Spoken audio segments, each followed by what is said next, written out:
Hello বন্ধুরা, আজ আমি কালী পুজো উপলক্ষে একটা মিষ্টির রেসিপি তোমাদের কাছে নিয়ে এসেছি। এই মিষ্টি তৈরি করতে দেখো আমার কি লাগছে তোমাদেরকে দেখিয়ে দিচ্ছি। এখানে দেখো দুটো নারকেলকে আমি কুড়িয়ে নিয়েছি। এখানে দেখো খোয়াকে আমি গ্রেট করে নিয়েছি। এখানে দেখো ছানা রয়েছে, এখানে কিশমিশ রয়েছে, এক বাটি চিনি রয়েছে, গুঁড়ো দুধ রয়েছে এক বাটি, এলাচ গুঁড়ো রয়েছে, কেশর ভিজানো দুধ রয়েছে। এখানে দেখো 1 কিলো দুধ রয়েছে, আমি দেখো ভালো করে জাল দিয়ে নিয়েছি। এবার দেখো ছানাটা আমি দিয়ে দিচ্ছি।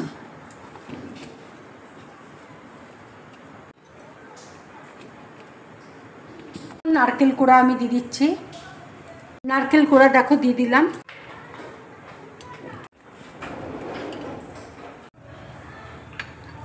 এবার দেখো গুঁড়ো দুধ আমি দিয়ে দিচ্ছি।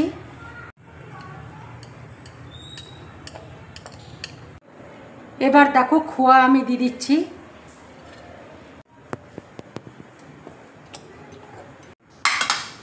এবার দেখো কিশমিশ দিয়ে দিচ্ছি।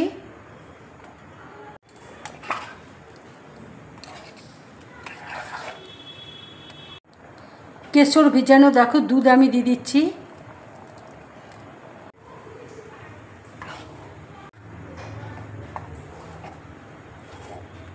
এবার দেখো চিনি দিয়ে দিচ্ছি।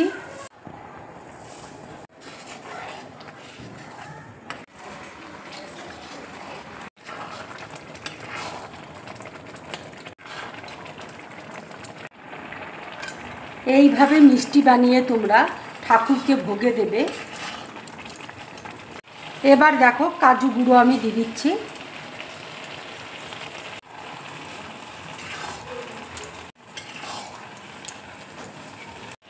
একটু দেখো ঘি দিয়ে দিচ্ছি, তাহলে মিষ্টির গন্ধটা খুব সুন্দর হবে।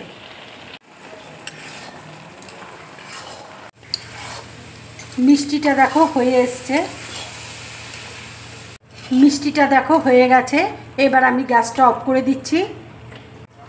এবার দেখো এলাচ গুঁড়ো আমি দিয়ে দিচ্ছি।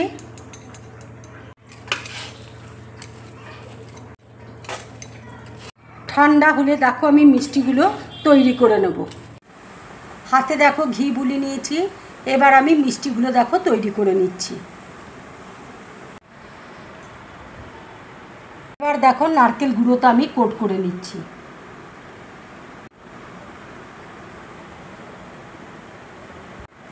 আর একটা দেখো করে তোমাদেরকে দেখিয়ে দিচ্ছি।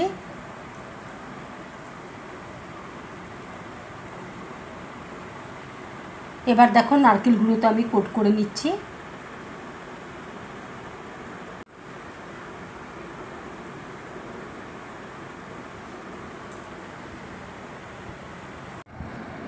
সব মিষ্টিগুলো দেখো আমার তৈরি হয়ে গেছে।